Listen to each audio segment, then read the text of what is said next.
Good morning, good afternoon, good evening, everyone.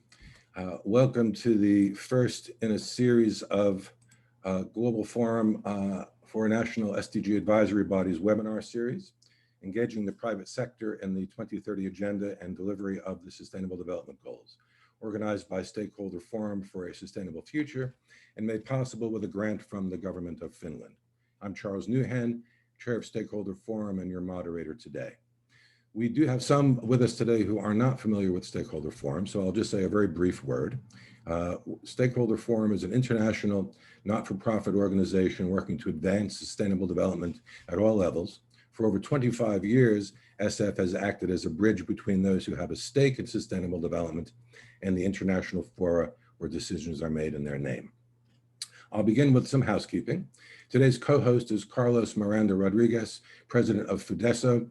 Many thanks, Carlos, for offering to help today.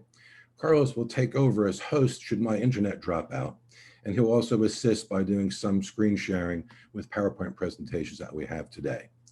You should note that two of our panelists will actually be sharing their screens a little bit later on. The webinar is being recorded and live streamed on YouTube. The recording, by the way, is a link to, we'll have a link to the Stakeholder Forum YouTube page, and copies of the presentations will be posted on the Global Forum website soon. Please note that the question and answer function is in operation. And after each panelist makes their comments, I'll invite panel participants to raise their hand. The raise hand function should be active within the Q&A section, and I'll then invite those in to act, and then they can activate their camera and audio or just audio, and we'll be able to ask a question or make a comment directly to the entire group. I'll do that one at a time and then bring in others as time permits. This is something we haven't done before, so it's a bit of an experiment, but we like to be as inclusive as possible and bring in as many of our Global Forum colleagues and friends as we can into the actual discussion. Should we finish the presentations and question times a little earlier than expected, we'll take more questions at the end if time allows. Please also note that when the webinar concludes, you will be asked to complete a survey that should take no more than 3 or 4 minutes of your time. If you can complete the survey, it would help to improve future webinars and also identify topics and knowledge-based sharing that we can create that would benefit the Global Forum membership. The final bit of housekeeping is a special thanks to all of our panelists and to all of you for joining us today. Now, as we know, there remain significant challenges to meaningfully engage the private sector in the SDGs and the 2030 Agenda. While some countries practice sustainability because social and environmental stewardship is part of their cultural DNA, others regard the concept with some suspicion. As it relates to the SDGs, this could be due in part to a lack of understanding of the strong interlinkages between the goals. Another could be historical mistrust between the private sector and government, the private sector and stakeholders, in particular civil society stakeholders, and government and stakeholders. But a joint roadmap for processes that can deliver the 2030 Agenda requires a whole of society approach. Yet some effective private sector engagement initiatives do exist. Some well-known, but no less, but also some well-known, some not so, but equally effective. The primary aim of this webinar is to encourage Global Forum members to share their successful and perhaps not so successful initiatives as multi-stakeholder bodies being bridges between the public and private sectors. We hope that this will include the methods that they have used to become the creators of trusted spaces for joint action within society and examples of how to constructively support government actors in their efforts to deliver the National Sustainable Development Goals. Now onto our program.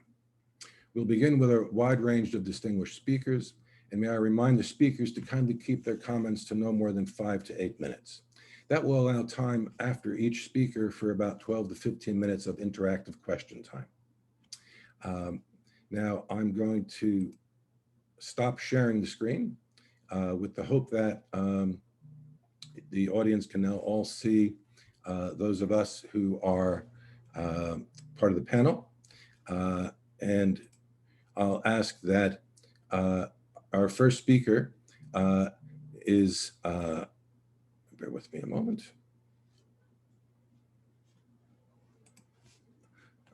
Please forgive me. I've just got to change the view so that I could see my notes. And I'm going to stop my video.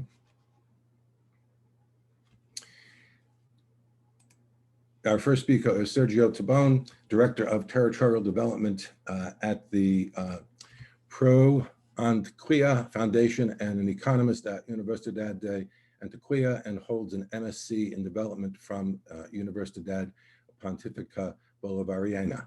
Pardon me for my poor Spanish.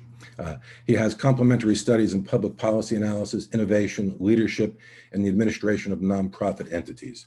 Mr. Tabon leads Sustainable Antioquia, a cross-sectoral initiative that aims to localize and promote sustainable development goals in Antioquia, the second largest state of Colombia, through the social appropriation of the SDGs and ongoing cross-sectoral measurement and evaluation, and promoting territorial governments through networking partnerships and agendas for leveraging sustainable development. Sergio, please unmute your microphone, and the floor is yours.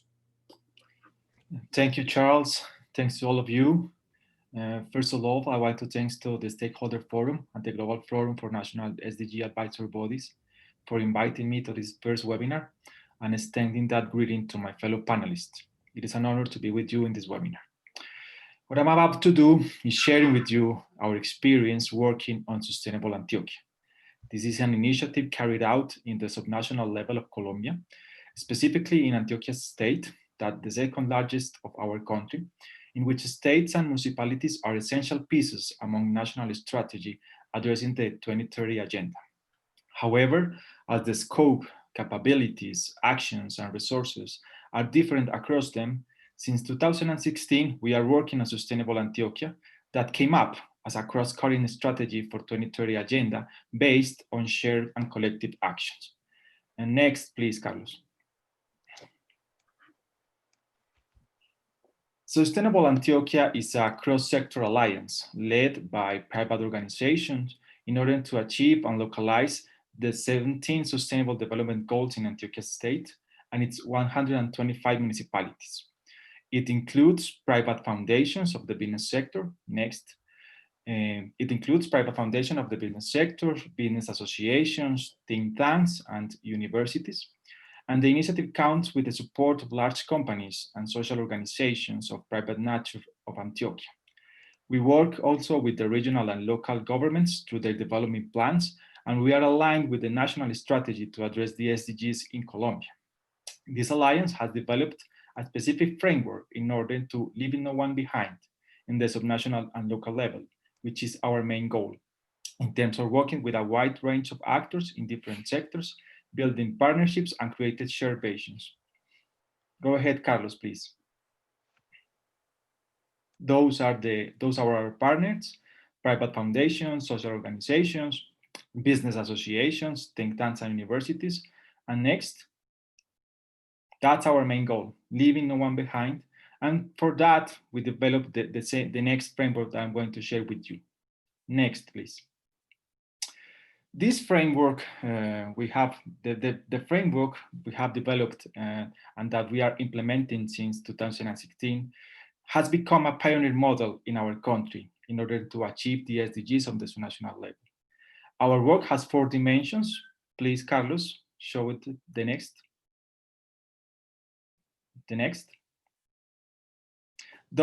Our work has these 4 dimensions, and I'm going to address each one of them. The first one is developing a knowledge community around the SDGs to share and promote actions, commitment, and social appropriation, serving as a knowledge broker between the 2030 agenda and the local community. The second one is promoting collective actions through prioritizing goals, projects, and resources on public, private, social, academic partnerships that gave us a vision for 2030 in order to become a sustainable regions, and prioritizing from the 17 SDGs, the most important ones for our state. The third one is our local level work, in which we carry out specific work paths for each region and each municipality, co-creating a 2030 vision and prioritizing SDGs and putting together their own resources, capabilities, projects, and organizations in order to achieve that vision.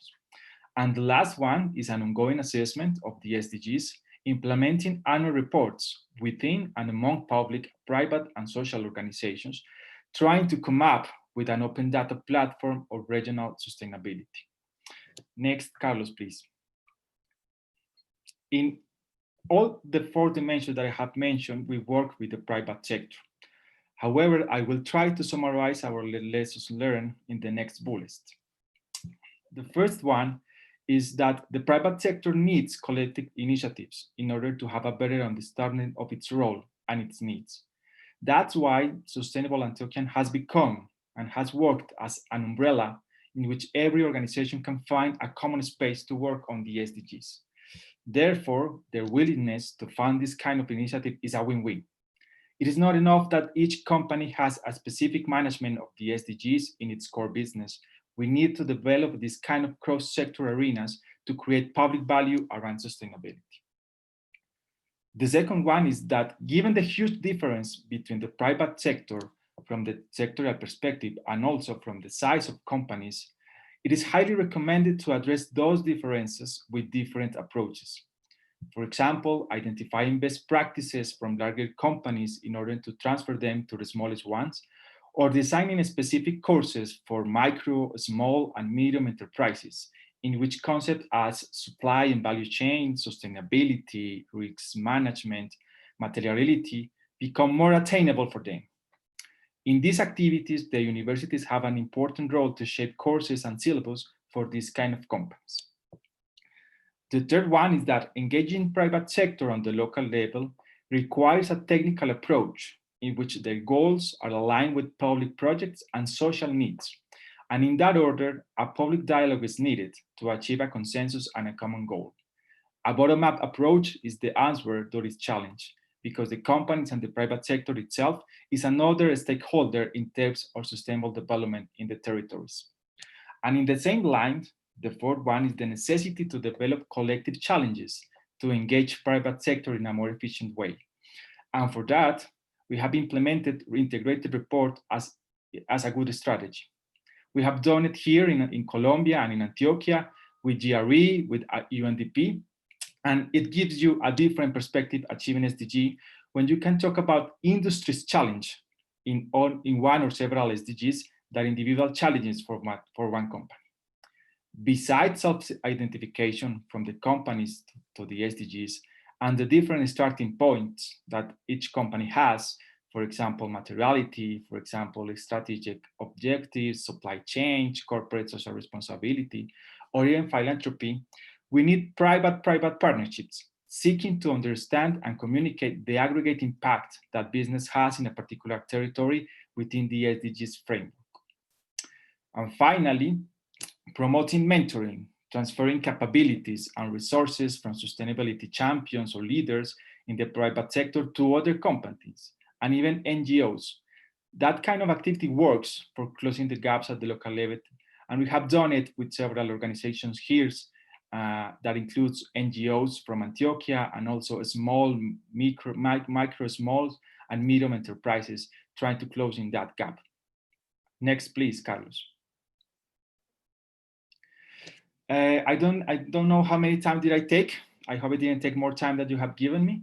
So I will finish my intervention with a special thanks for all of you attending and watching this webinar. And again, thanks to the Global Forum for National SDG Advisory Bodies for inviting me. Thank you.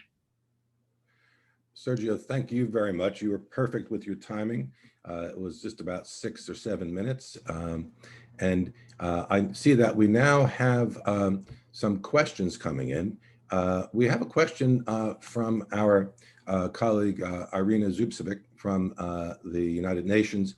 So what I'm going to do, Irina, is I'm going to, part of the experiment here was to promote people to panelists if they want to say something. You don't have to activate your camera, but if you want to activate your microphone, you're welcome to ask your question directly. Irina, is that okay by you? Oh, there she is. Good morning. Sure. Hi. Thank you very much, and good morning, afternoon, evening, everybody. And thank you for this really, really interesting presentation, Sergio. I have asked a few questions because I find what you are doing very interesting. And I just wanted to see how much of what you are doing, and especially in the monitoring and evaluation, also working with promoting the multi-stakeholder partnership, is actually taken on board by the government, and what kind of relationships you have. And I also kindly asked you if you have any of the links you can share on with your reports. Which I think is very interesting. So thank you for this great work. I think this is really showing how you can do a lot of things when you have a good organization and platform, and how you connect different levels of government, and how you can also engage the private sector, and actually show that it makes a business that is a business case for having the SDGs, and how it actually helps in the long run businesses as well. So thank you very much for this, and I'll stop here. Thank you. Thanks for your question and your comment. I will begin with the second one. We are working right now in our website. I hope it's online in the next weeks, but you will see there in my presentation the link. You will find there our reports. We are working in 3 different reports. The first one is measuring the SDGs at the subnational level in Antioquia. We are aligned with the national strategy, so we measure the same indicators that Colombia does. The second one is the social report. We work with the Association of NGOs here in Antioquia, and we have done 2 different reports with from 79 and 80 different organizations. We are right now doing the third one with information from last year, and there we can assess the commitment and the activities that the NGOs did to achieve the SDGs in our state. And the third one is the private sector one. That's the one that we do with GRE and UNDP here, and we are aligned, and we give that information and those results to the voluntary report that Colombia presents in the high-level political forum every year. And what we intend with that is trying to give that integrated perspective from the private sector, and has given us much arguments and much more capabilities to engage this kind of discussions, engaging private sector, because it's different from an individual than a collective perspective. Talk about these challenges and these actions, and it's different to talk about, for example, climate change from one company perspective than if you can take 14 of 20 of 25, for example, companies that we have been working with in the report of this year. Sergio, thank you very much for that. We have time for one more question from Martin Coronado. Let me bring Martin into the conversation so that he can ask his question. Martin, you're welcome to, if you wish, to activate your camera or just ask your question with your microphone. Hello. Yes, I wanted to ask how close is the organization to the drafting of PLRs?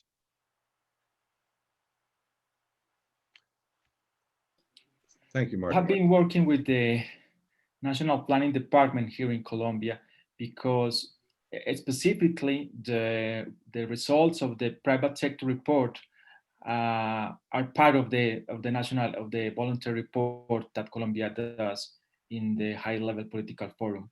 Specifically that, because the National Planning Department has a national strategy to address the SDGs, but they do it as from a general perspective. They don't measure every state and every municipality. They aggregate them in different regions. So that's why we have been working from this initiative, because that aggregate measures, they didn't take into account what happened in the local level. And it is not the same to talk about, for example, the SDG number 4 for Colombia, that is for Antioquia, that is from one of our municipalities. So that's why we have been doing this work. We do it at the same way that Colombia does in the national report, in the voluntary national report, but we have been keeping this individuality, this specific initiative for our state, because our data, our resources, our capabilities are really, really different. And if you want to leave no one behind, you have to do these kind of activities, because otherwise you can say that you achieve one specific indicator or one specific goal, but when you see the local levels or the 125 municipalities we have, also we can find there one municipality that is going very well and another one that is doing it really well. So that's the important thing, to have this specific approach for local level and subnational level as this one. Sergio, thank you very much for that. And the timing is perfect. We're just about to come up to our next speaker, but I would just for a moment, a little bit of a word with Carlos. Carlos, I see that there's a bit of, from my screen, there's a little bit of a glitch with the tech in that there are some boxes. I'm wondering, are you getting those same boxes on the next slide? Because if so, I can I'll take over the presentations. So Sergio, move on to the next slide for a moment. And let's see what it looks like. I mean, Carlos, pardon me. There we go. Yeah. Carlos, why don't you stop sharing your screen? Let me share mine and see if we can get rid of that glitch. So bear with me for just a moment. Let's see. There we go.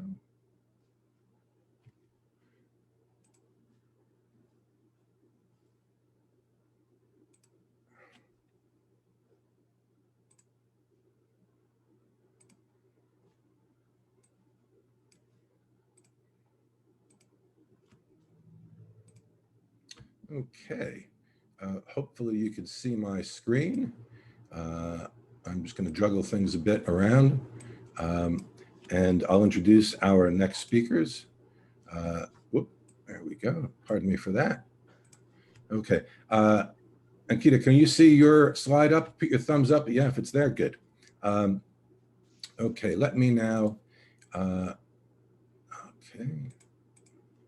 Okay, our next speakers are Ankita Torovic and Mile Pasis. Ankita holds a master's degree in political sciences with 17 years of experience in the Organization for Security and Cooperation in Bosnia and Herzegovina, and 6 years in the city administration of Bijeljina at the position of head of section for local economic development and European integration, leading a team of 9 people. Mile has 10 years experience in leading positions in the banking sector, 6 years in the city administration of Bijeljina, currently at the position of advisor to the mayor. Since 2007, both are active in promoting and implementing SDGs at the local level and in the entire country. They work as trainers on Agenda 21 and the SDGs, having conducted so far training for 360 representatives of public, private, and NGO sector partners throughout the country. They are co-authors of the Handbook for Cities and Municipalities, Agenda 2030 in My Municipality, and have initiated the first systematic approach in implementing SDGs through their inclusion into the city development strategy. Bijeljina as the only city in Bosnia and Herzegovina that has gone so far with the SDG promotion and implementation, found its place in the first Bosnia and Herzegovina VNR, presented to the UN in 2019. They will present together. Please, both of you activate your microphones and the floor is yours. Thank you. Thank you very much, Charles. First, on behalf of both of us, I would like to thank you very much for inviting us for this panel, for this discussion, and thanks for having us to be panelists. we will basically speak about some concrete examples. We thought that would be maybe interesting from the local level, and having used this bottom-up approach, it might be interesting for others also to see how things function in practice on the lowest level. So next slide, please. Okay, here we go. Thanks. When it comes to the engagement of the private sector at local level, I would say this is one of the biggest challenges, if not the biggest one. NGO sector, public sector on board is easier than the private sector. What we have done here in order to motivate them to get closer to the knowledge about SDGs was first to establish a partnership for development or partner groups on the local level, which means that we have 3 partner groups which are composed of external and internal partners for social development, for ecological development, and the Economic Council for Economic Development, which is the main body on city level, which encompasses the major companies, private companies in our city in this body. This body is pretty active by now, and it decides also on development of strategic documents on city level, on certain action plans and so on. The budget, of course, and everything which is important, taking measures for the improvement or support to the private sector. So in this way, we still are trying to get back the confidence of the private sector into public institutions, because as you all know, this country had also a war. We have different ongoing issues politically here. So people lost trust in general into institutions.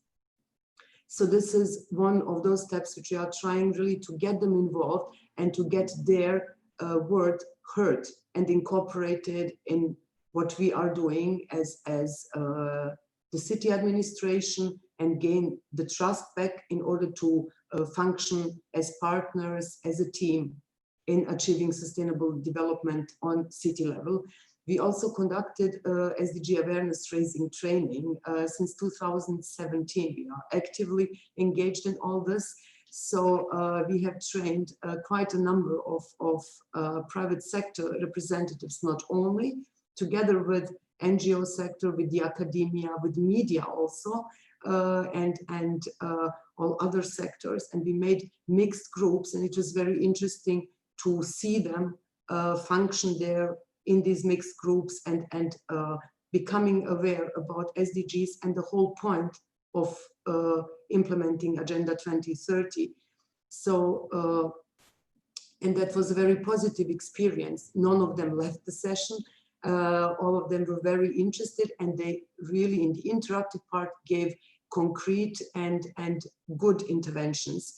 And we started intensively, including companies, depending on the activity which we conduct on city level, including them into concrete projects, concrete activities, where they also were very willing to social responsibility, but not only. We also tried to get certain interest from their side incorporated in these projects, but then also from the other side to see how responsible they are towards the community. So in this sense, we have such experience. So, and my colleague Mile will continue with the next slide, where we will speak about our experiences through one concrete project. Next slide, please. Okay. Hello everyone from my side. Our experience so far has shown that if there is any kind of interest or profit from companies, from private sector, they will be on board. Today we will mention only one of the projects we have implemented so far with private companies as partners. Through the project, we trained 84 representatives on SDGs and provided small grants for 3 companies for energy efficiency measures. Interestingly, all of them were very interested and in participating in training and during this process, were active in the training and also implementation of these energy efficiency measures. Also, the banking sector was included in these activities, and it showed that this sector is crucial for SDG action of private sector.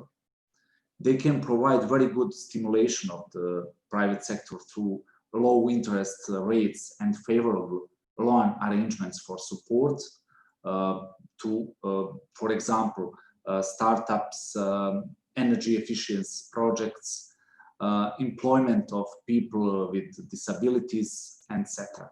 And that is our experience.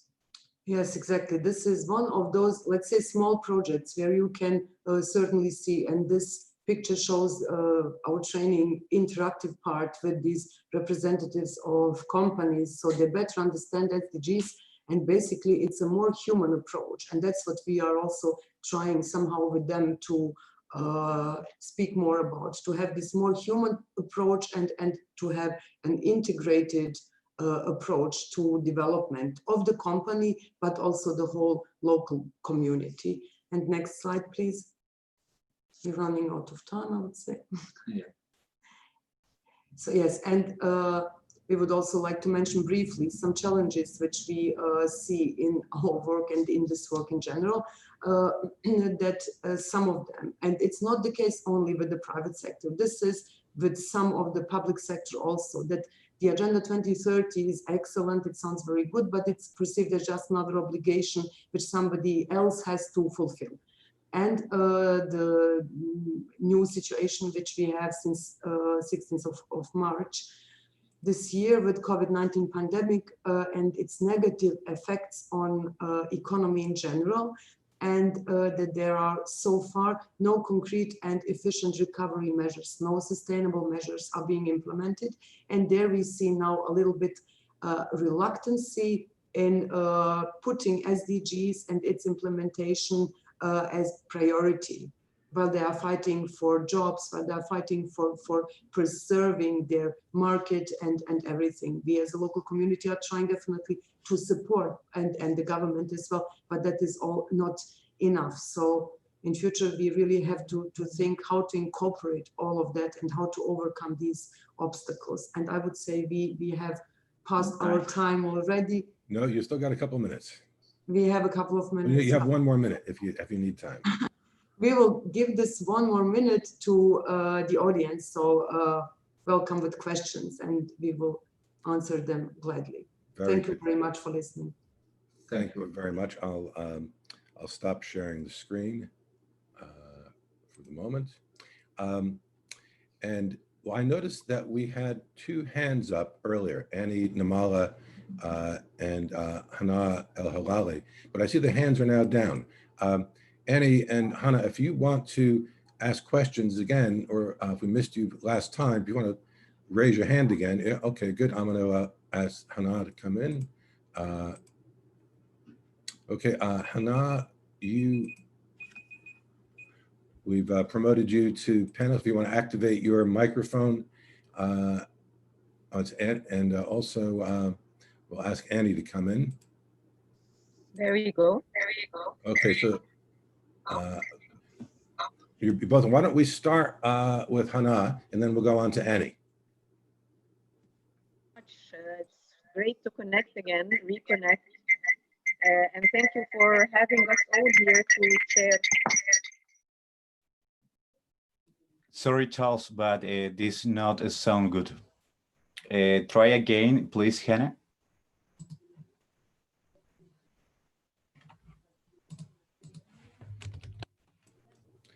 Hana, you're muted. Your microphone is muted.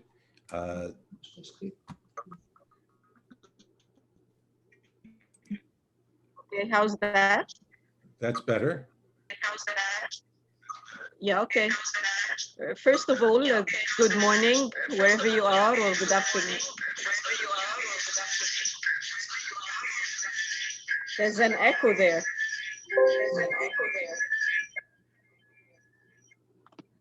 Thank you very much, Charles, for reconnecting us. I'm glad to see friends around, and I'm glad to exchange with all of you. First, allow me to thank Sergio for a very interesting presentation, and also Ankisa. I can't pronounce the name well. You've raised points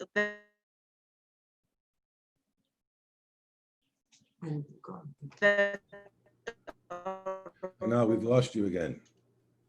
great interest. So can you please elaborate more price, because this is a good part of the SDGs pillars, job creation and economic empowerment. We are all facing the COVID-19, of course, crisis. So what are the main initiatives that you can elaborate on to implement such important pillars of the SDGs?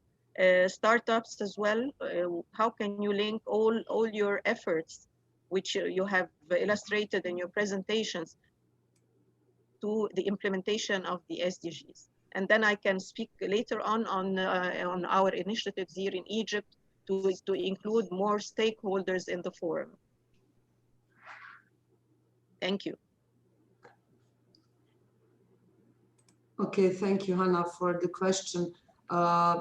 If I understood correctly, because there was some break with the tone, what we are doing, what measures are we taking to support the private sector during this pandemic times?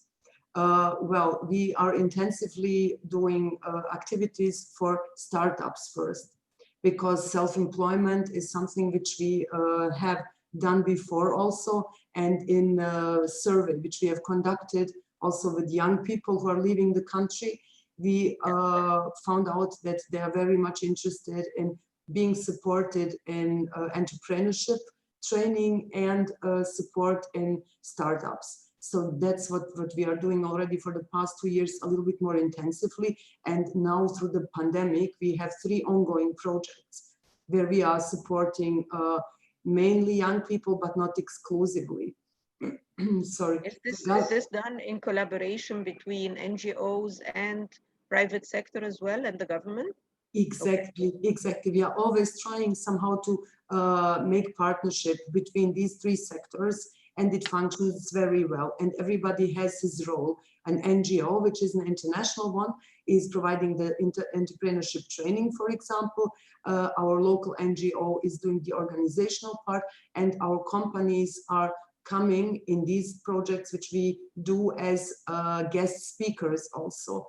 How to introduce the practical part. Once you open a company, what you have to do, what the non-financial services, what challenges are coming up, and so on. So besides the theoretical part and establishment of a business plan, they also receive this practical input, and then we try to support them also to have a mentorship afterwards, so they are not left alone.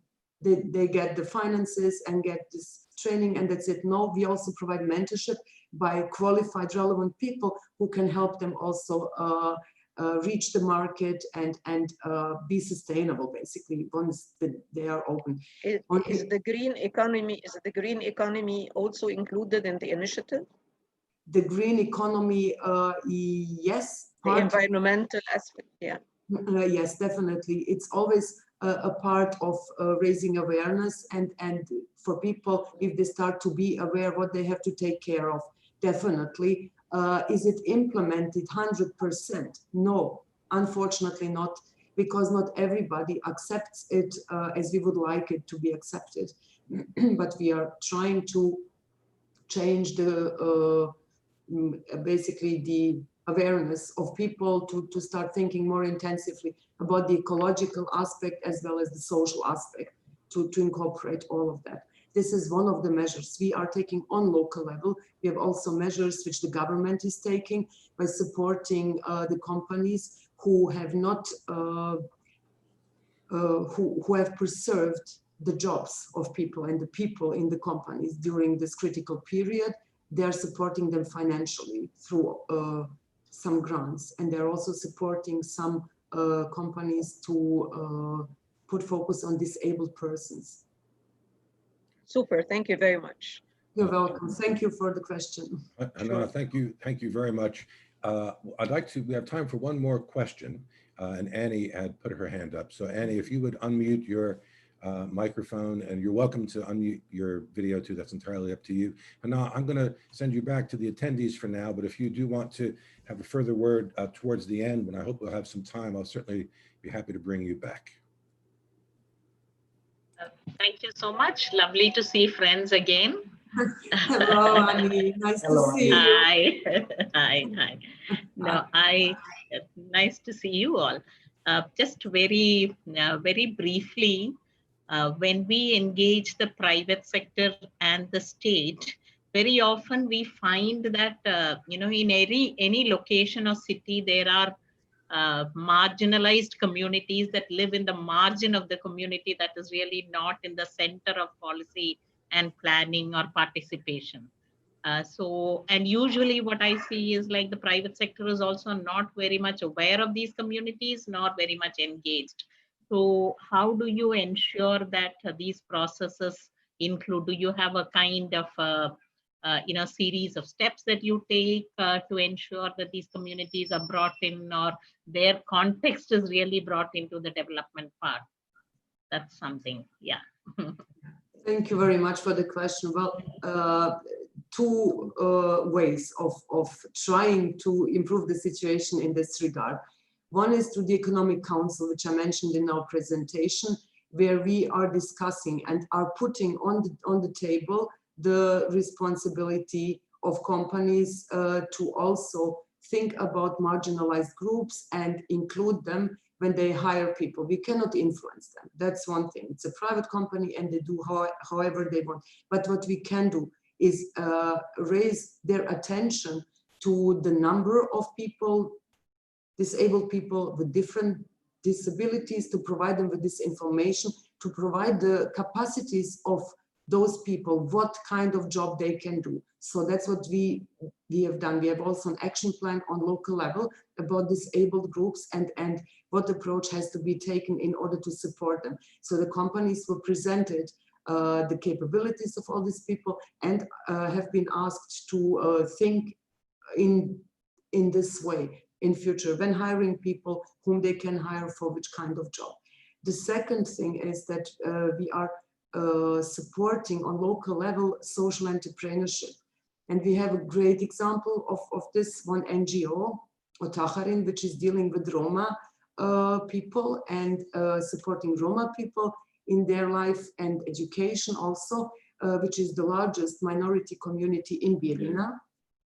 And they have established 2 years ago a very nice social entrepreneurship, which is organic food, which is being completely produced by educated and trained Roma, mainly women, and it bears fruit already. It is a nice company which is sustainable. It is supported, of course, by the local community, by the city administration.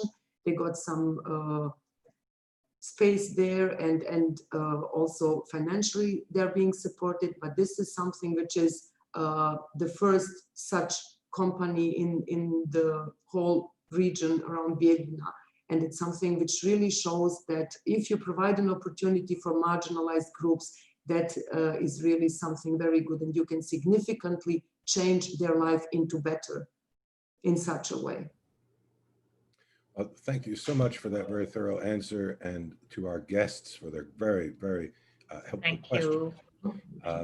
Annie, I'm going to bring you back down for a moment to attendee, but certainly bring you back in a little later if you have another question. I'd like to move on now. I'd like to thank Ankita and Mile for a great presentation.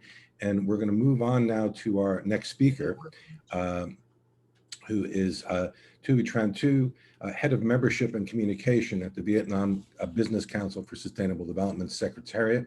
She's in charge of promoting membership and communication for BBC SD, a business-led organization that works to foster business sustainability in Vietnam. Thuy has been leading various communication awareness raising activities and is mainly in charge of developing and organizing critical dialogues in business sustainable development, namely the Vietnam Corporate Sustainability Index and the National Conference on Sustainable Development. Thuy, Please activate your microphone and camera and share your screen. The floor is yours. Thank you, Charles. Okay, I will share the screen here.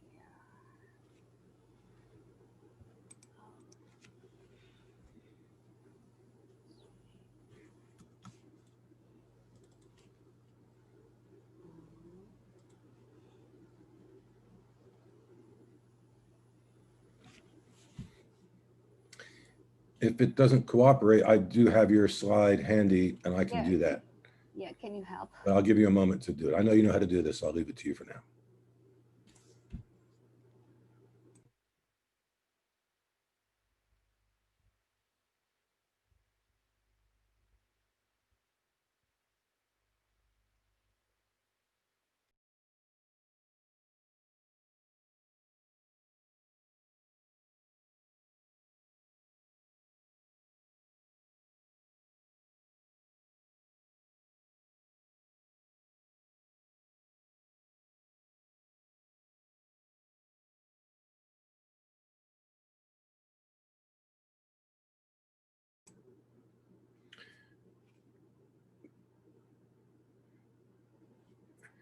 Two, with your permission, if it's not working, I can bring it up.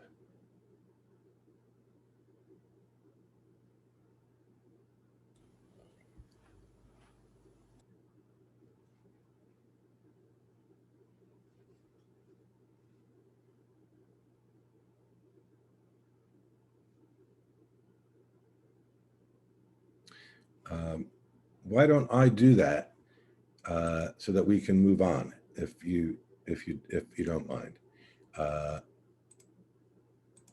Whoop, hang on. And I will share it and I'll let you then begin. Okay, if you'd activate your mic and let me know when to advance the screen.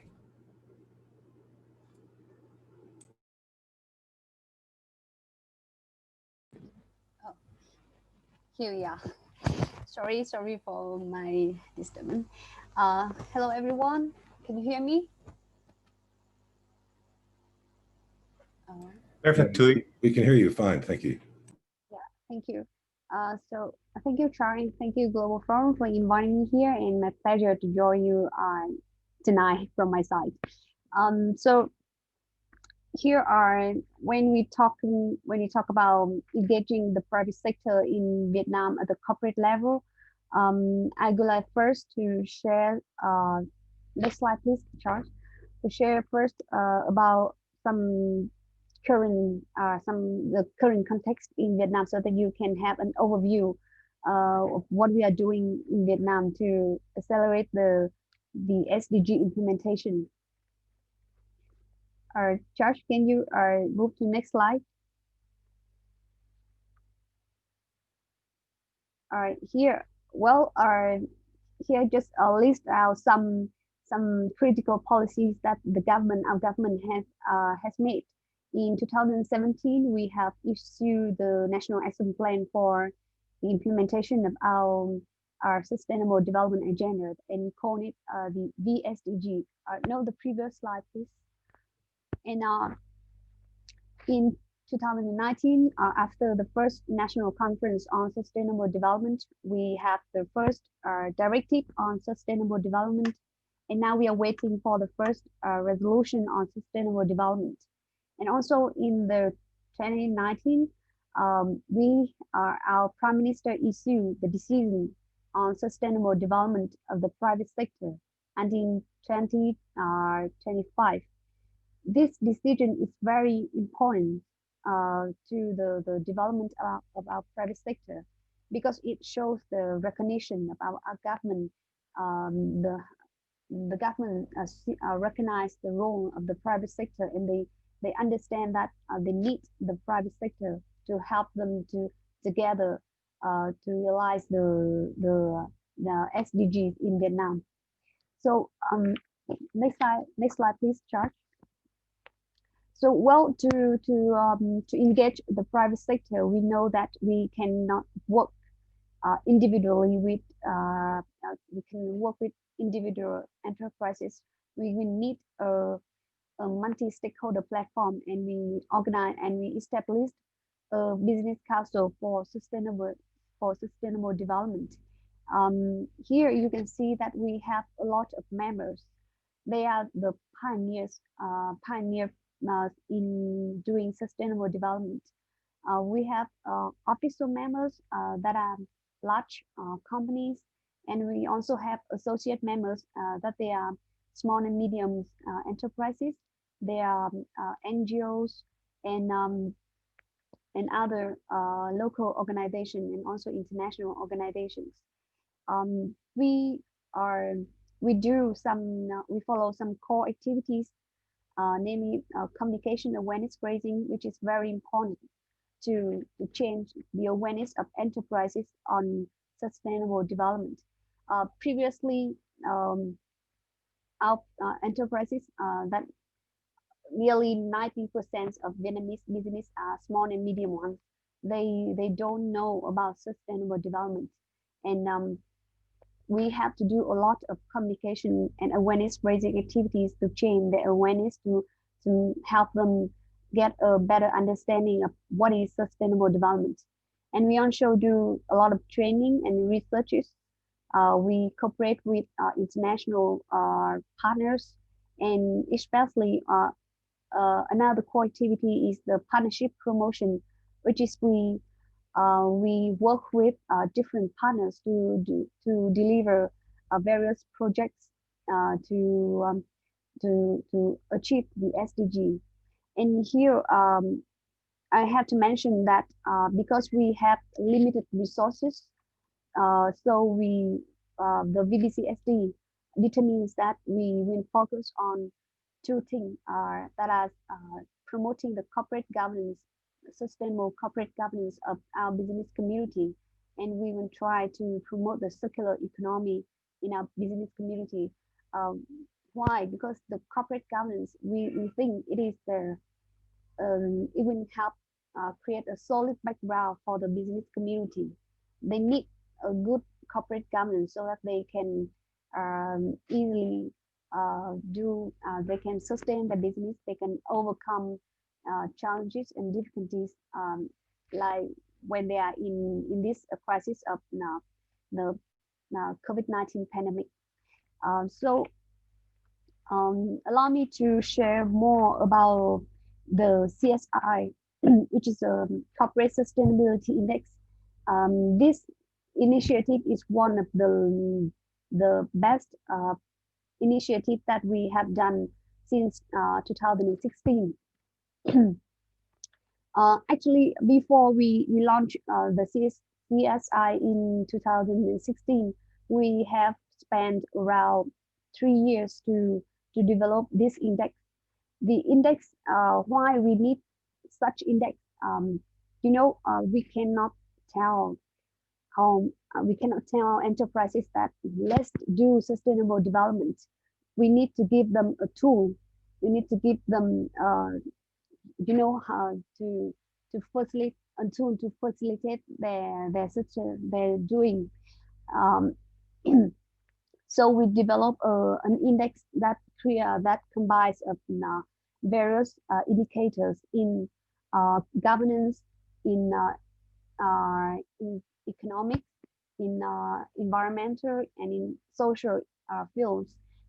These indicators actually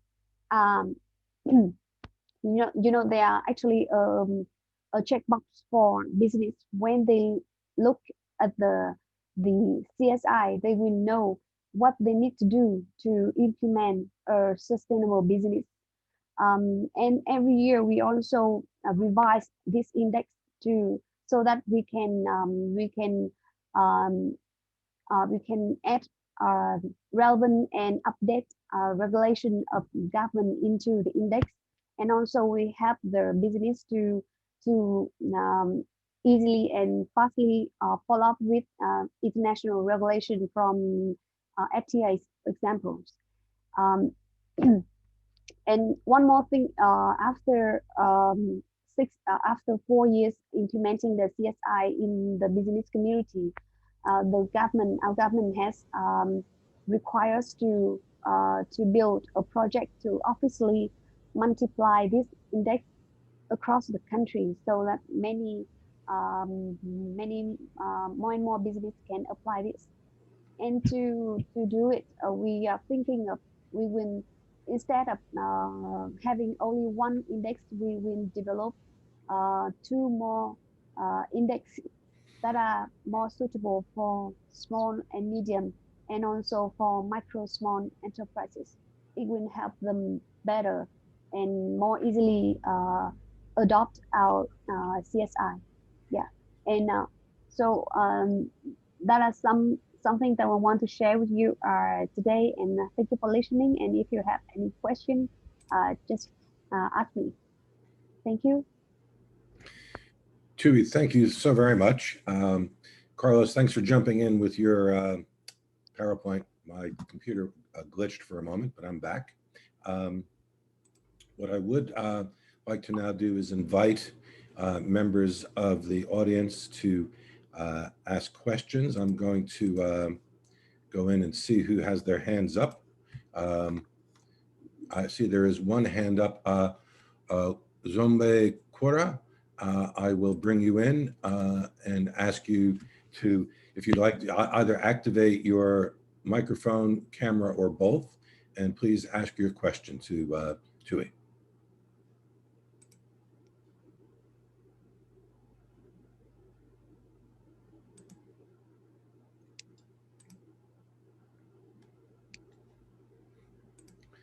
I see that your microphone is active, but we can't hear you.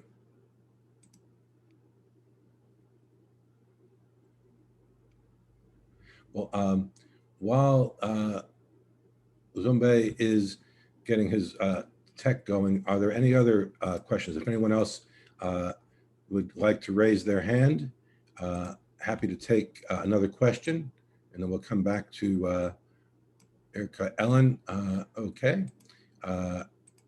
Ellen, I've promoted you to panelist. If you'd like to activate your microphone and video if you wish, and please go ahead. Hi, that was a very good presentation. Thank you, Charles. And also, it's nice to see a couple of you that I saw once in Berlin, but also nice to meet all of you who have not yet met before. So my question is, I saw that your focus area for the VB, I've forgotten the abbreviation, but the focus area is also on circular economy. And I also saw that you are working with industries like Coca-Cola and Deloitte. So I wanted to ask, how do you get these people? Because we know like Coca-Cola, for example, has a lot of issues with their production pattern as they are using plastics and all that. So how do you get them to be very responsible in a circular economy approach? How do they deal with their waste patterns, and how do they also like inform their consumers on this area? This is my question for you. Thank you. Yeah, thank you for your question. And about the circular economy, actually we are having a project with Coca-Cola Vietnam, and also with Unilever and with Dow Chemical Vietnam. That project is to reduce the plastic waste in Ho Chi Minh City, the second largest city in Vietnam.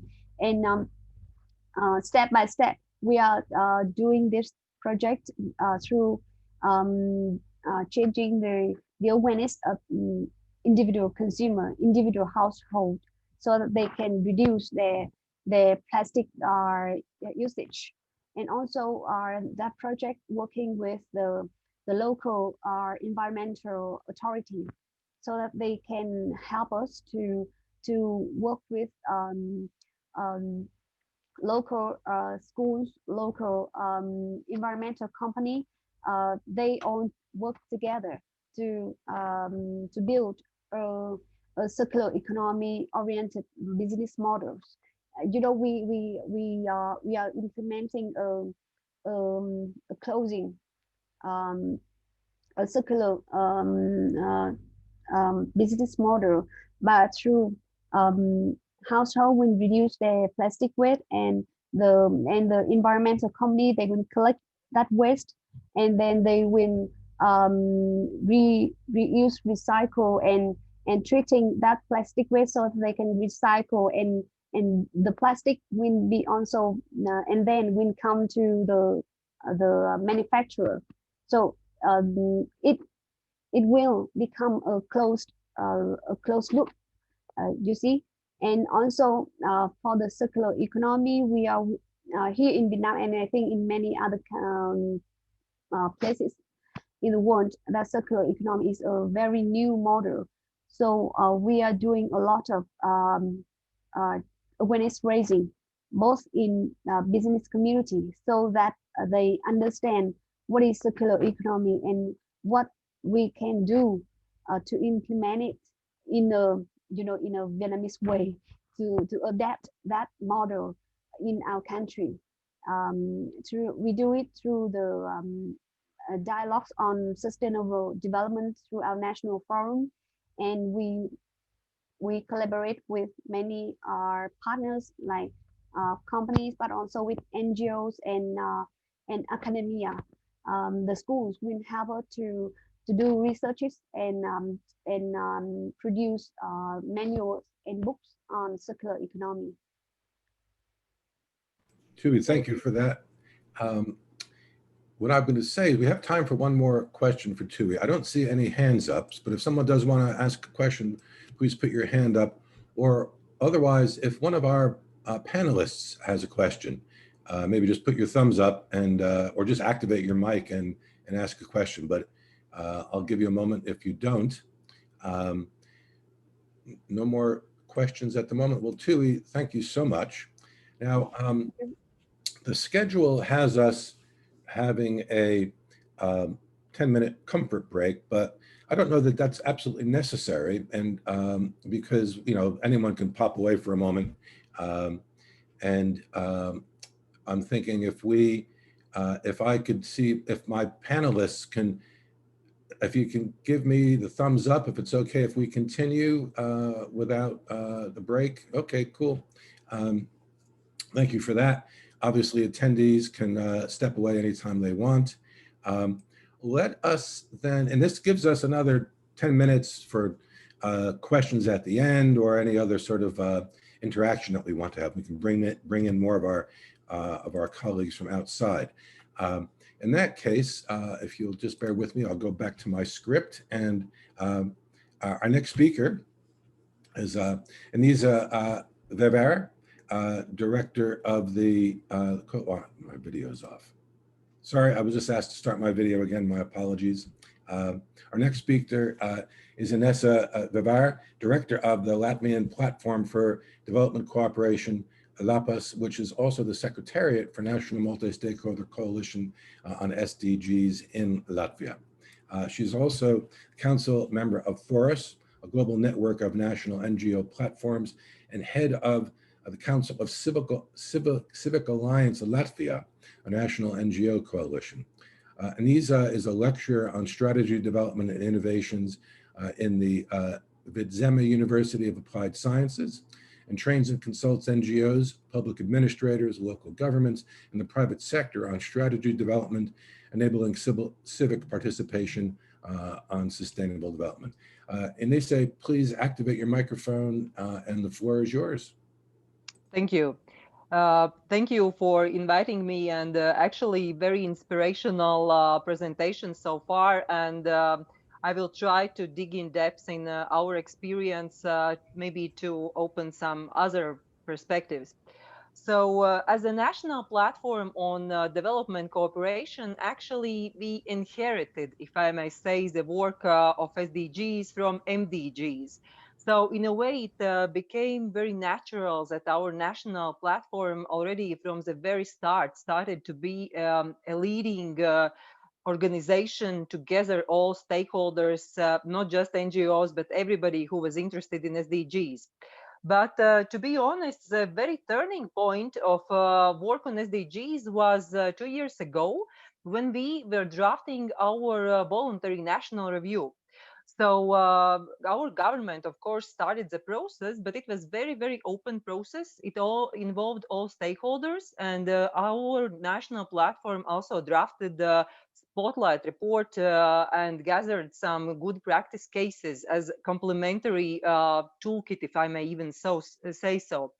So usually when we talk about VNRs, people speak about pre-VNR process, but actually what was important for us was post-VNR process. So in this post-VNR process, we understood that all these stakeholders stick together somehow very naturally, because this VNR process helped us to gather them and to motivate, most probably. So we decided that for us it's very important to continue in an informal way. We didn't want to become some kind of institutionalized council or whatever, and I think it's vice versa that usually people want. Usually people want to be like recognized at some high level, but we, with all other stakeholders that we had in our group, we decided let's go further differently. So finally, we decided that we will establish this national coalition, but legally, it's an informal body.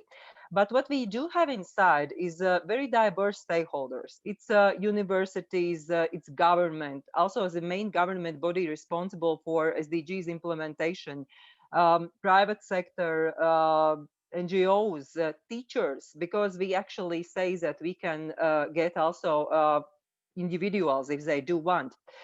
So what is an advantage of this approach? Advantage is that actually it's highly motivated people.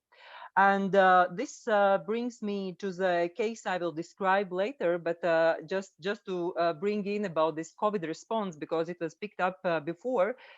This high motivation actually helped us to organize very fast workshop on business, government, and NGO response from the sustainable development perspective to the COVID.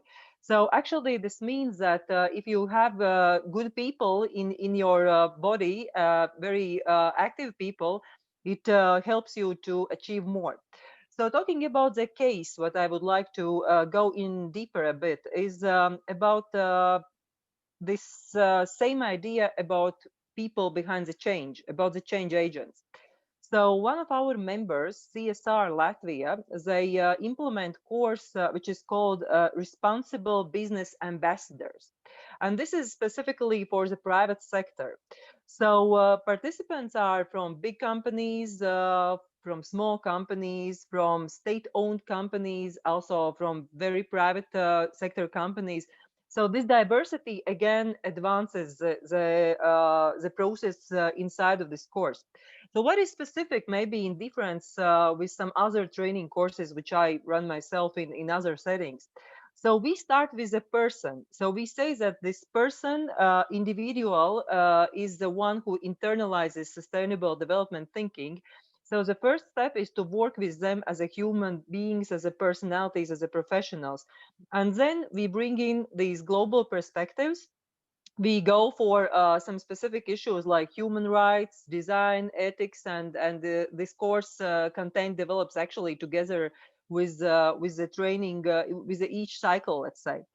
So if we talk about the result and impact, what is important, and I heard already some other speakers before mentioning about that, it's practical approach.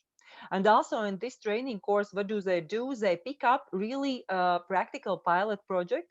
What do they need to implement afterwards with a mentor, and then they present it. So this can be something very simple, like, for example, one building company, they implemented pilot project how to motivate people to wear helmets, because actually they understood that it is an issue of the security. So they did implement this type of project. Then we had a big company who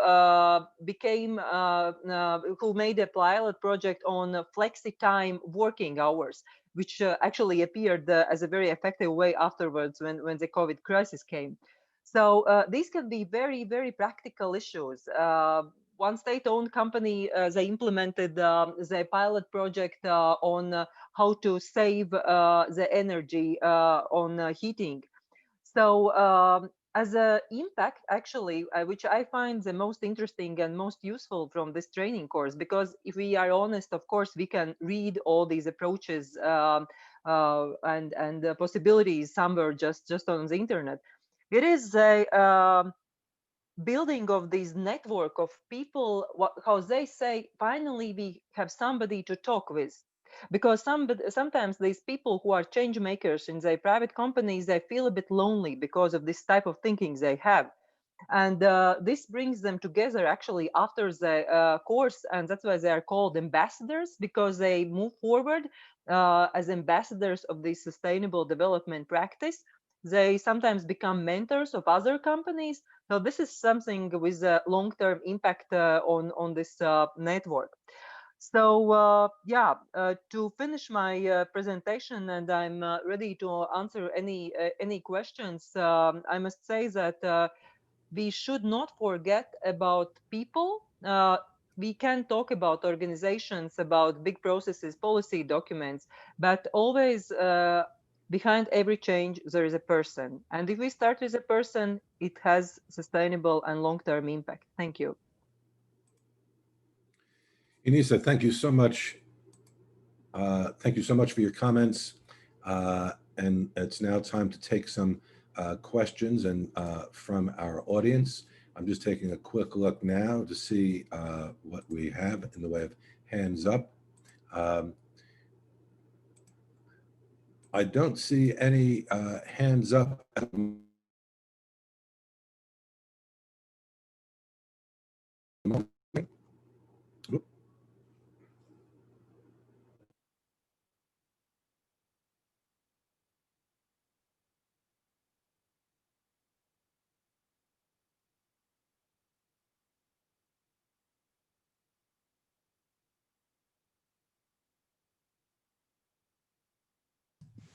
Yeah. Charles? Charles, I can hear you. Can you hear me now? Yeah, perfect. Okay, very good. Sorry about that. I was just saying, at the moment we don't have any hands up, and I'm not seeing any questions in the Q&A.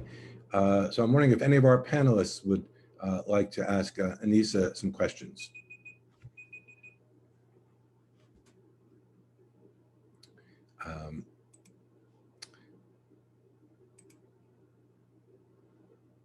I'm not seeing anybody doing that. Inisa, what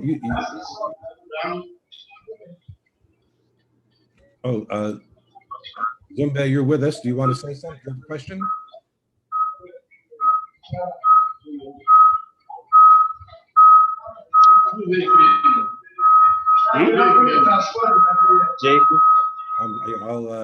I'll deal with that. Okay. Okay. Inisa, you could, if you'd like to make a few more comments, you're welcome to, because hold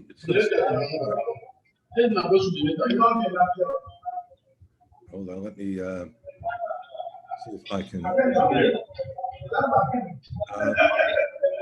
Carlos, I'm not able to remove Zumbe from the panelist list for some reason. Can you do that?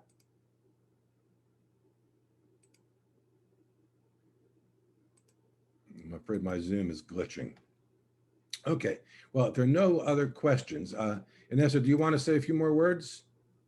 I could maybe, just tell about these case studies, what we gathered, because I mentioned them, but yeah, this is again this specific approach. What we had, we gathered stories, more than 50 stories on SDGs from different sectors. And what was surprising for me was that we usually take as granted that people do understand what we do in SDGs bubble, but it's not true. And this simplicity in approach actually helped us to communicate it better. And it was part of our report for the VNR. And even our ambassador to United Nations and other stakeholders, when they opened these case studies, these stories, actually not case studies, it was just one page for each, they were very much surprised how much activities, how many activities are going on actually in our country. So yeah, and just about this methodology, what we used, I think somebody also mentioned that we need to adapt it to the local reality, and we need to help people to find a link with SDGs. Not ask how you are linked with SDGs, but help them to find the link. And this is something how we do the story. We talk with the enterprise, we talk with the organization, and then we pick up the specific issue, what do they have, and lighten it up. And this is something which might sound, I know, like NGO style for some people, but what I see that in this 21st century world, there's so much of complex information that people like to see simple and understandable things. So if it helps, and if somebody would be interested, we can share later the links to the stories. Some of them are translated also in English, just as an inspiration. So it might be useful, because what we did later, we transferred the approach to other Baltic states, Estonia, Lithuania, and also now we work with Russia about this issue. So yeah, it might sound simple and not very like innovative idea, but actually not many people apply it. So I think the success sometimes is what you apply, not what you know. So yeah, that's what I wanted to actually to add a bit. Well, thank you very much for that. Why don't we then, I'm just going to take one more look and see if there are any questions, but no one's hands have gone up. So what I'll now do is ask, I want to thank you very much for your very helpful comments. And well, there is one hand up. Let me see if I can, okay, Tola, I've activated your microphone, but I can't on this end activate your video. Carlos, are you able to activate yes. his No, video? no, I can activate the video. You can? No, I Okay. can't. Well, Tola, then if you don't mind, I can still speak. very good, Yeah. we can hear you. Perfect. Welcome. Okay, good. Please, we are in Africa, especially West Africa here, we are getting across to the private sector has become so problematic. They seem to distance themselves even from us, civil society. So, and I believe that it's because they are busy. So that's why they don't have time even for us. So I wanted to ask, what strategies are you adopting in ensuring that you gain the attention of the private sector? Because private sector is central to even our work as well, just like the donors. So what strategies have you been using to ensure that you gain their attention? So that's just the question briefly. Thank you very much. Thank you. Inessa? Thank you. And yeah, and I think it's a very good question. One thing is what we need to keep in mind, private sector is diverse. And this is something I think which we as NGO, civil society and government, sometimes we say private enterprises, but actually they are very diverse. So what enterprises are our best allies? It's small businesses and medium-sized businesses, because actually what we found out that small business can survive if it's really sustainable. What we talk about, this circular economy and upcycling and everything, this already works in small enterprises because they don't have resources. And this is again something what I said about this, finding them as change agents and lightening out their existing practices and not blaming always, but saying, hey, this is something good what you do. So this is our approach towards private sector, that we don't say that they are enemy, but we say that they also do something. And then we find what connects us. It is a bit more challenging about big business. In our country, big business is mainly foreign business. And of course, it comes also from Scandinavia. It has already some sustainable practices, but more challenging about some banking sector. But on the other hand, what we see that sometimes these big businesses have more resources for being sustainable, for developing these CSR activities. So now then our task is just to keep them more accountable, because if small businesses just act like this and they don't have some spare resources, then big businesses have. So to answer shortly, I would say that it's important to talk positively and not to look always on other sectors as enemies. And the same applies for the government. We were one of the very few countries in this 2018 where I was presenting with the minister together VNR, because we see that this multi-stakeholder cooperation actually is a reality. It's how we work, it's how we live. So we just need to find what connects us, not what divides us. Inessa, thank you for that comprehensive answer. Thank you very much. Thank you very much. Thank you, Tola, for participating. I think what we will do now is to thank you, Inessa, and move on to our next speaker. That is Jan-Gustav Standenaeus of Pure Consulting. Pure Consulting's goal is to create value for businesses at the same time as addressing societal needs. As far as Jan-Gustav, with degrees in modern history, literature, environmental sciences, and development issues, Jan-Gustav began working with the UN on environmental and governance matters in the 1970s. He has been lecturing and teaching for, oh, you want me to start my video again? That's the reason I didn't have the video on, Carlos, is I'm reading from my script, but that's okay. Jan-Gustav has been lecturing and teaching for some 20 years and has worked for NGOs and for the United Nations in New York during the Commission on Sustainable Development years, and has carried out multiple assignments for the United Nations Environment Program.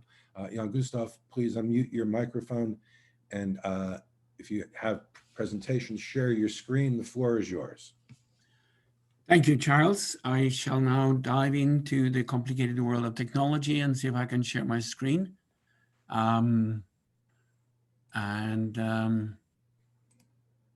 Is it up and working? Coming up, yep, yes, there it is, good. My goodness, and I think we are on presentation notice. Thank you, yes, I'll silence now. And well, okay, as always, I have a tendency to overreach in terms of numbers, and when Charles told me that I should be 5 minutes, I freaked out. So being at almost at the end, I will show you all the slides. They will be available after I have finished. I will not speak to each and all of these slides, but with the necessity to speed through them, I will make a point of referencing them. I will also say that I have received valuable input and advice from Irina Sipsevich on this. We also collaborated on developing this approach. So it basically said no future without sustainable development, no future without business. And this is a hard sell for me because my huge background is in civil society. But I would like to take up on what was just said from Inessa, that let's look at what combines us and not what divides us. So the one introduction is, we all know this, the planet is sick and we need help, and the help comes from the 2030 agenda. We have a tendency to talk about sustainable development goals, the SDGs, and forget the fact that there is an important document called the Transforming Our World, the 2030 Agenda for Sustainable Development. And I would say to everyone, please read this document where the SDGs are just one element of them. Of course, you know this, so it's just to remind you that this is the framework into which we have come. Now, there are a number of characteristics of the SDGs that are actually attractive to business. And what I am going to talk about now, and the information I give you, is a composite understanding of how business relates to sustainable development from based on 5 years of work with them. I've been working with Pure Consulting in Norway, which is about to merge, or have merged actually, with KPMG in Norway and become a very large institution. But I want to emphasize that I'm an independent consultant in this context. So what I say is representative of my understanding and not necessarily that of Pure. But through these 5 years, we have been discussing, talking, and motivating business companies to enter into the world of the 2030 Agenda, and they have, of course, also taught us things. So we know the basis of this, of these of the SDGs, but I also want to emphasize the need to go back to the 2030 Agenda and to look at them in detail. I love this, the interlinked nature of the SDGs. And I think this is the biggest challenge for business. We talk to businesses, they're motivated to integrate the SDGs. They see the market value of the green economy. They see the market value of being seen by the public as a resilient, positive, and sustainable business. And then they say 17 SDGs are too many. We need only a few ones, the ones that are basically to our focus production. And this is their first wrong step to take. They need to have all of them in their mind. Maybe a few of them, 3 or 4 of them, relates to the focus of their production, which is fine, but they need to have all the 17 in their head when they think about this. If not, we will never have a transformative change. So this is a huge challenge, and I have yet to sit down with a CEO over time and discuss the interrelationship here. This is a difficult sell. I also would like to emphasize this, which comes from Professor Rockström at the University of Stockholm. There is the lower level, the biosphere, is a non-negotiable level. This pertains not only to business, it pertains to governments, to NGOs, to civil society, and to people, understanding the fact that we're all depending on what nature can give. So why is the 2030 Agenda transformative? Because it's universal and indivisible.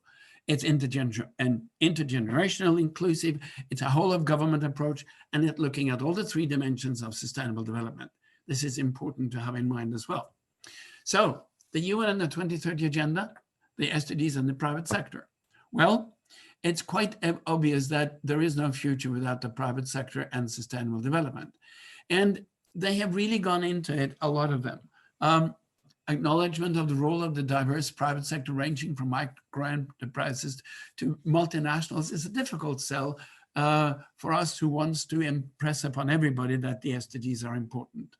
But private business and I are actually adopting to this, at least in Western Europe, where my biggest experience with the SDGs and business is. SDGs and business are mutually beneficial. And we need to find, again, to quote Inisa, what combines us and not what divides us. The SDGs would create a world that is sustainable, socially fair, environmentally secure, etc. They offer compelling and viable models from long-term growth strategy for business, individual and generally. This has been reflected by the World Economic Forum. It's been reflected by McKinsey. And I don't understand why so many businesses have a problem with adopting those things. Giant representatives of business respond to the 2030 Agenda. The World Economic Forum is one which has been responding to this a lot. And the other one which has made an actually fascinating report is McKinsey. And the McKinsey report is very well worth reading. They say that the global demand for new infrastructure based on sustainable development thinking could amount to more than $90 trillion between 2015 and 2030. That averages $6 trillion per year. And it will always double the estimated 50 trillion value of the world existing stock exchange. So in my lay mind, I don't understand why businesses are not interested in just going into this. This is their report called New Horizons for Infrastructure Investing. And as I said, it's interesting read. They talk about transport networks, energy networks, waste and water facilities as the biggest ones that can actually be interesting to the business thinking. They also talk about the possibilities and demands in business. And they say that if we're going to finance the SDGs, private sector financing will be crucial to all investments. I won't read everything of this because time does not allow, but they have also identified structural barriers. This also was discussed at the World Economic Forum. And this is again something that comes back every time we discuss these issues in Norway or in Sweden or in other parts of Scandinavia.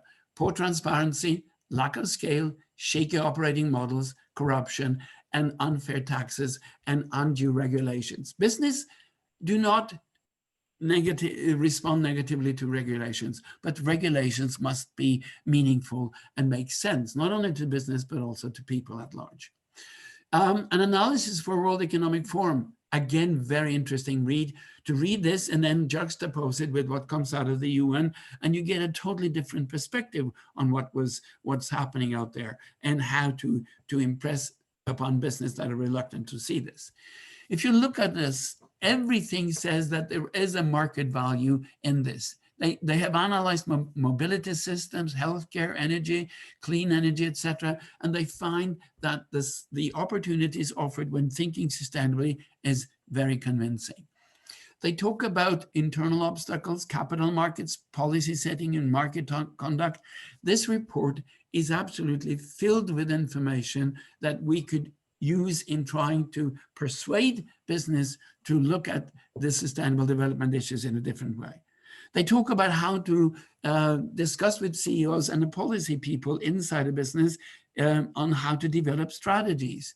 And they have different horizons, as you can see. Again, you can see the details later on.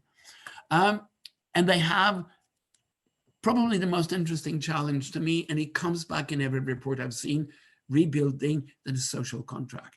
And you can see how important the CEO credibility is to selling the green economy issues into the business and also convincing the market and the people that this is an honest intro. The building blocks of integrated financing frameworks is something that civil society is reluctant to get into, but it is a huge difference. And things are happening on the financial market, I would say all over the world, but most poignantly in Europe. There is a financing directive coming out of OECD and an equal one from the EU, which is again extremely worth reading.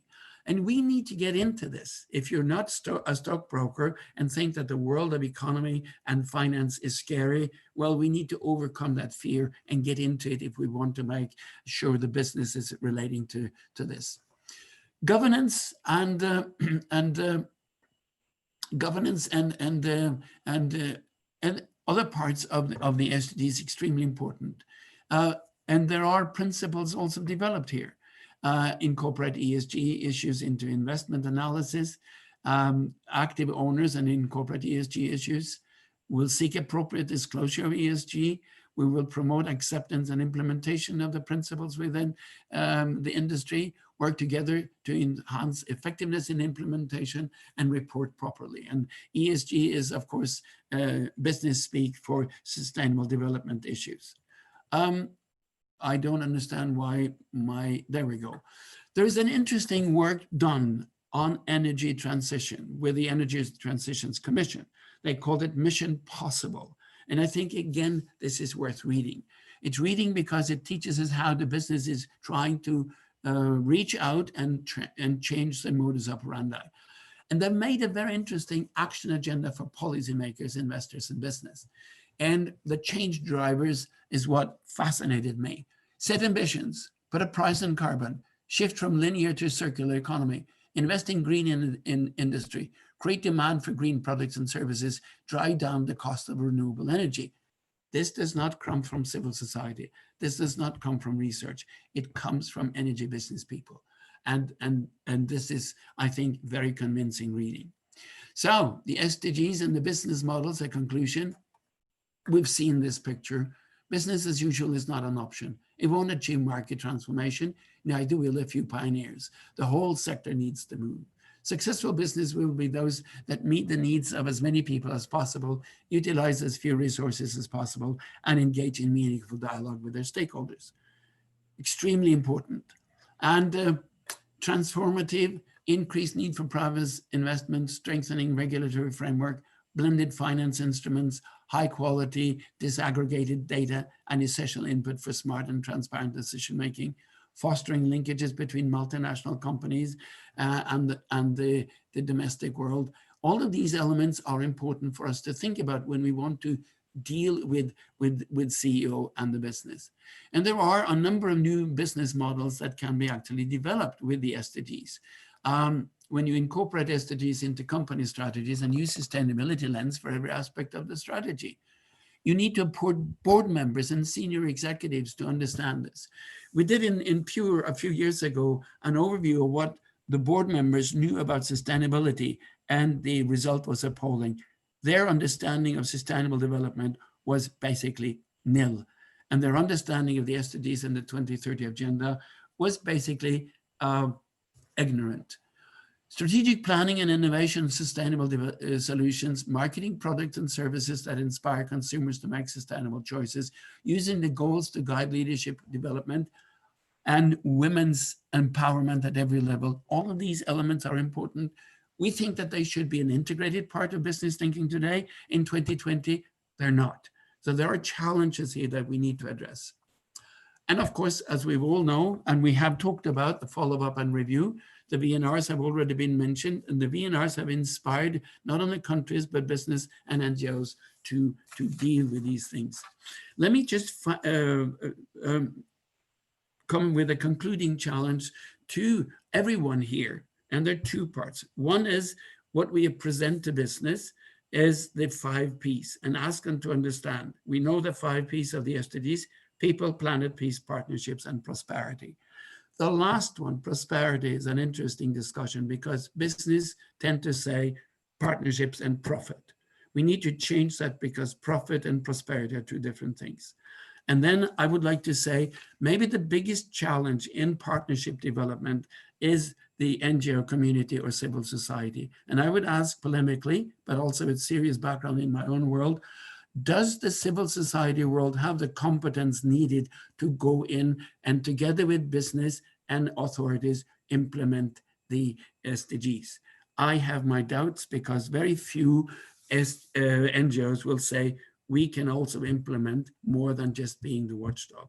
This is a huge challenge. And I think we're going in the right direction, but we're going too slowly and we need to upgrade our speed. So thank you very much for listening to me. Jan Gustav, thank you so much. I'll ask you, why don't you, if you don't mind, stop sharing your screen for a moment. Good. And I know that we have, Inessa has a question, and I'll then check for the attendees as well. Inessa, do you want to turn on your mic and ask your question to Jan Gustav? Yes, actually I had a question, but your last challenging comment made me actually to become a bit like with another comment, but let's put it all together. So first, thank you for this presentation. Very many concepts where we could go in depth probably for hours.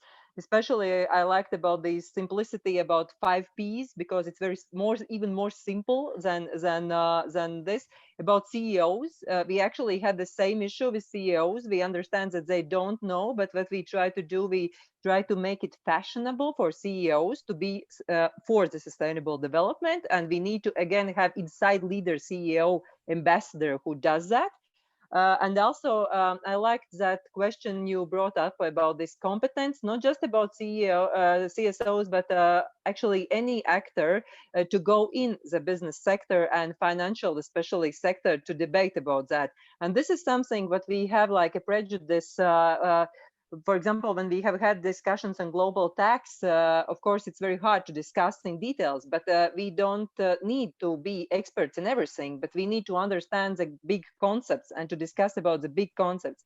So my question, which I actually had in my mind before, because I think that it's no doubt that CSOs implement SDGs, and I can give you like 50 examples how do they do.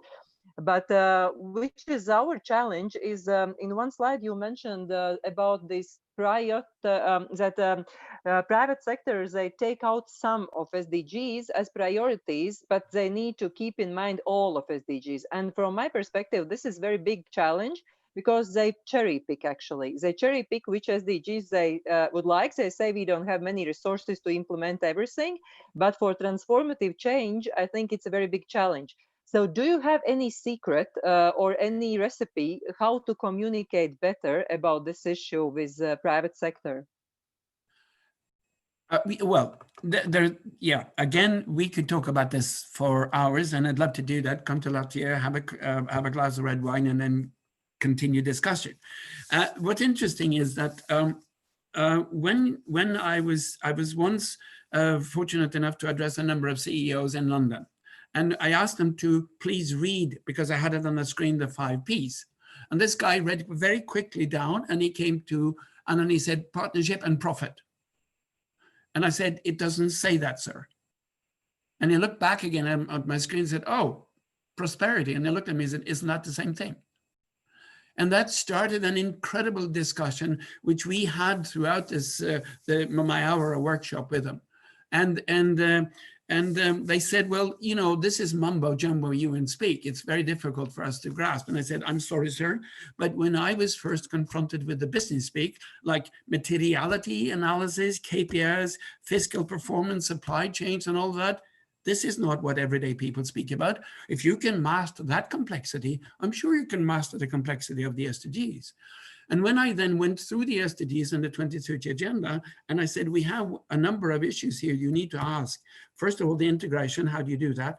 And second of all, how do you do risk assessment? And the guy looked at me and said, my God, this is what we do all the time. You know, in financial world, we do make risk assessments, but we do it with other issues. So once we were able to sort of chart the columns and the language they used, and then translate that, change it with the SDGs, we had an incredible discussion going. But we had to make the framework. I approached them from the business point of view, and then I inserted the SDGs as we went along. That's what I do when I talk to public as well. I don't go in and say, you need to understand SDGs, 169 targets, 232 indicators. No, I said, what is the issue that you deal with here that is environmentally difficult? I very much like the approach that Sergio had, because this spoke to me, because that's what I do as well. And when we have identified a number of environmental issues or sustainability issues among people in general, I say, well, this is actually target, this is goal 5, this is goal 15, etc. And they make sense of it in reality. But the biggest challenge I have with business people is their value thinking.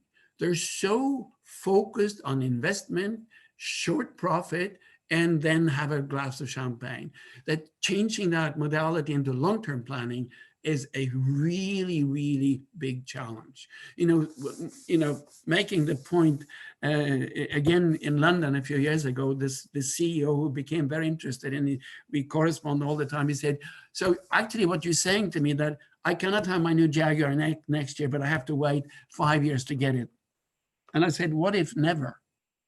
He said, what do you mean? Well, do you drive your Jaguar in London? No, I always take the collective transportation. I said, well, let's discuss needs.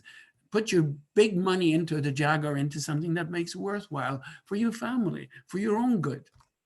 Now, he didn't, we talked about that over a glass of champagne, water, of course.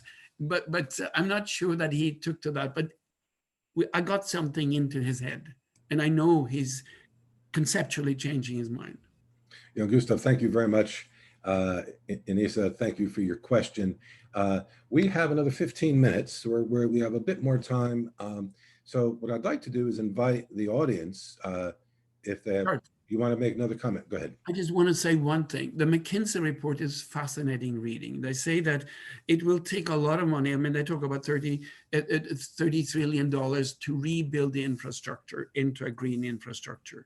They never ask a basic question in that report. It's a 260-page report. They never say, do we have enough resources to rebuild it? They don't talk about recycling it.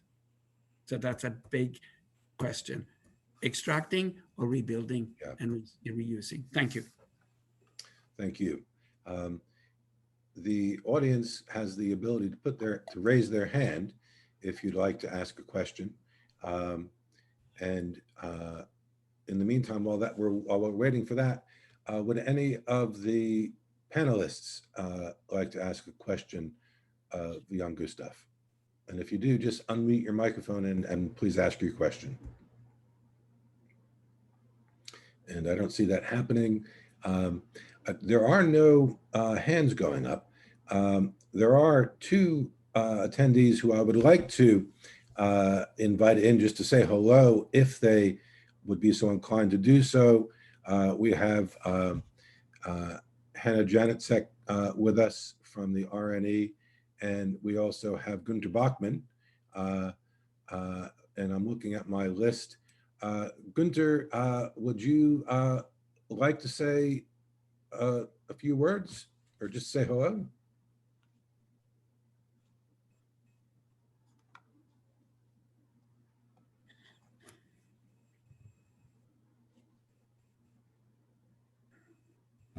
Let's see, it's going to, I think I've activated your microphone. Yeah. Gunther, if you don't want to, you don't have to. And Veronica? No, that's okay. Good. I only have one question. Well, yeah, go ahead, Veronica. Perfect. If he knows any economic incentive that motive to move sustainable for business.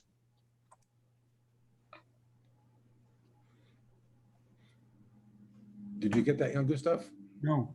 Could you repeat your question, please? If you know any economic incentive for the business to move for sustainable in some country?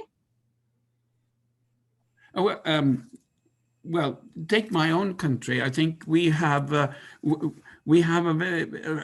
global success in trying to change the mobility, i.e. private cars from petrol and diesel to electric.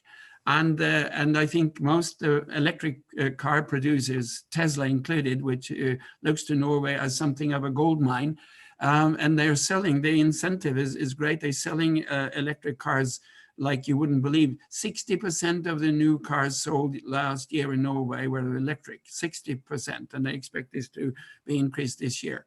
So this is a market potential, but it never came about sort of voluntarily by the Norwegian people just waking up one morning and say, I want an electric car. It came with a close collaboration between the government and the municipalities, regulating the traffic and giving incentives to the electric car businesses. So the infrastructure was changed very dramatically by the Norwegian government. So there is a close collaboration between government, municipalities, infrastructure development, and these market sales people who wants to sell cars. So the incentive is there only because you have this collaboration. Just alone, it wouldn't work. So I think this is an interesting lesson that you can regulate sensibly with sustainable development, but also if you do that, when you do that, you need to put a lot of investment into infrastructure that is relevant to that product. So I'm happy to send you some analysis of this if possible. I think that Angisha, you also said something very interesting to me, which is hugely important, and that I took down in Bosnia and Herzegovina. You said that if the people do not and business do not trust institutions, nothing will happen. And I think that's a hugely important thing to have in mind. And I think we're fortunate enough in Norway that the institutions are trusted by both people, by civil society, and by business. So the collaboration to get an end market incentive, for instance, for a huge market sale of electric cars was there. So the combination of institutions, credibility, infrastructure investment created that very positive market for sustainable development. Jan Gustav, thank you for that. We have one more question from the audience, and then Carlos has a question. So I'm just allowing the person who comes up on our list as administrator. So I suppose that's just what the computer is doing. Please unmute your mic. There you go. Please ask your question.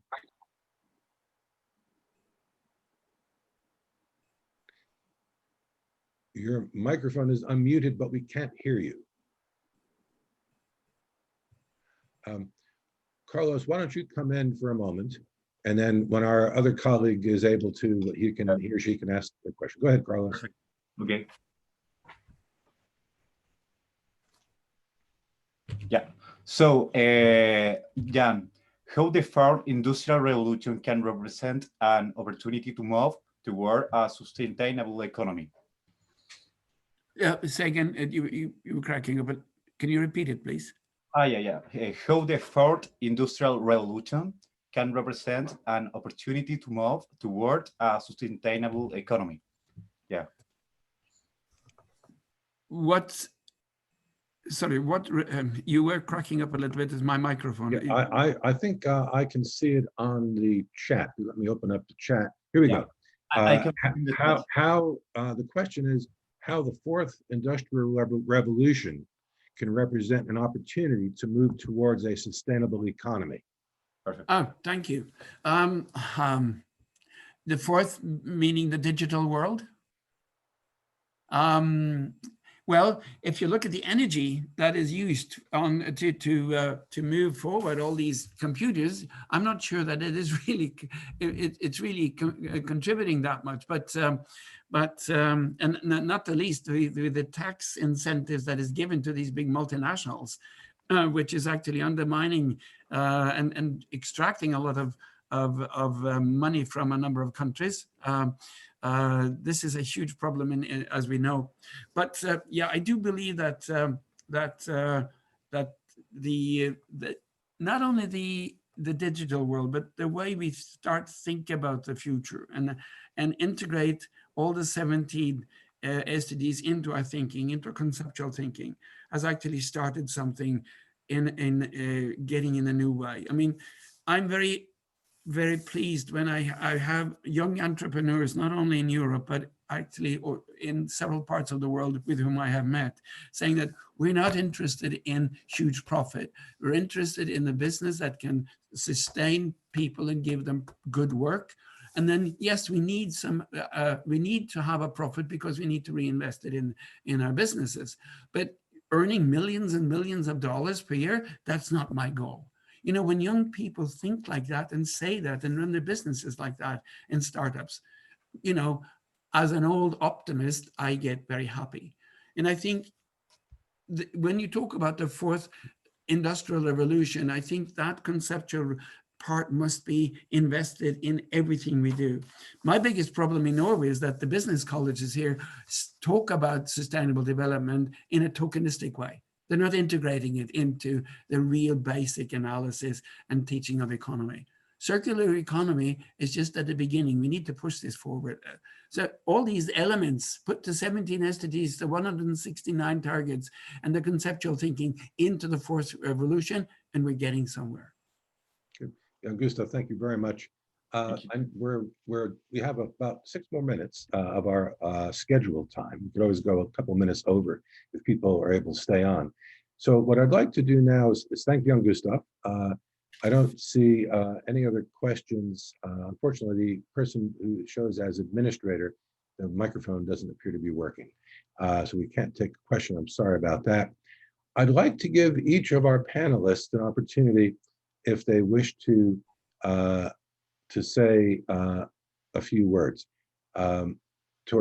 maybe a final minute of comment, if you would, maybe in the context of how the Global Forum membership can further benefit from the efforts that we're trying to make in terms of building knowledge and sharing experience on how to better engage the private sector.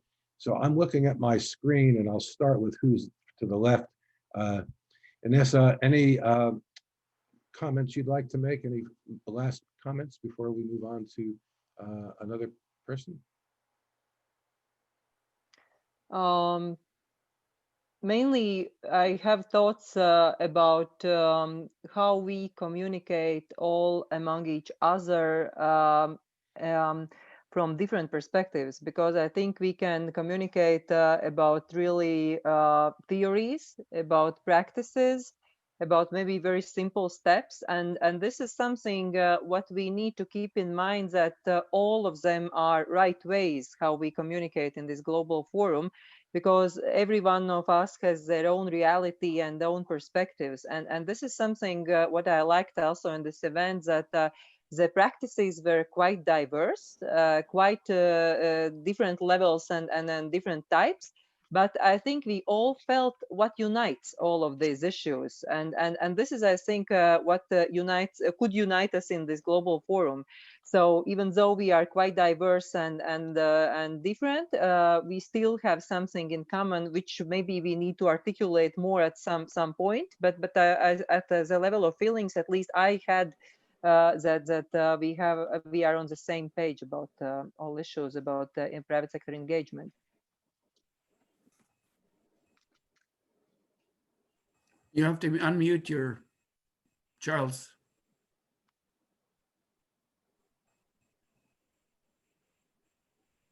Sorry about that. And I'll move on now. Carlos, as co-host, do you have any comments you want to make? I want to give you the opportunity, and of course, as a member of the Global Forum, any comments from you?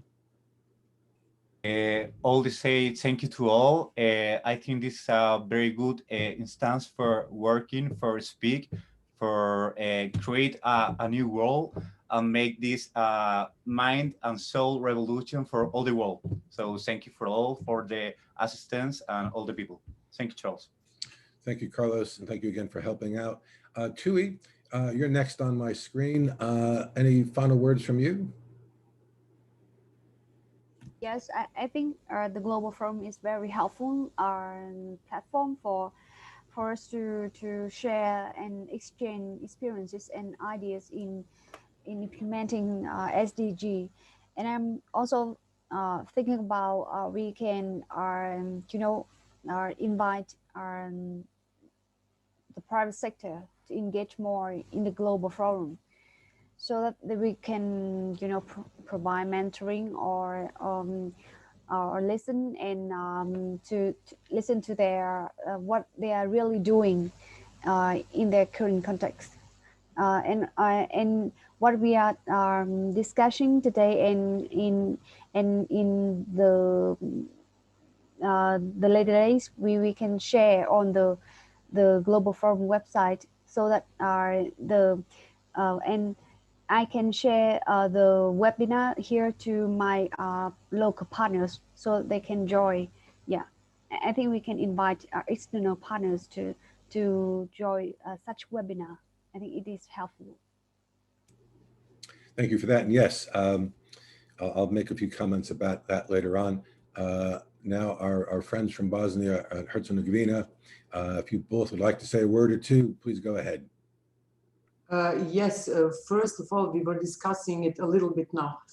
This is a great forum where you meet people who are working on the same issue, and that's not so usual. So throughout the globe, we are trying to implement SDGs, and we are really wholeheartedly in this activity. And that's so nice to be among this group and this atmosphere and everything, learning a lot from all of these presentations which we had today. Thank you very much. For us, it's really a great lesson of learning and being inspired by your examples, by contributions, and that helps a lot to keep on basically and to involve people. And what we also said, it's a very good thing that this is recorded, and our global forum is really a needed forum, definitely.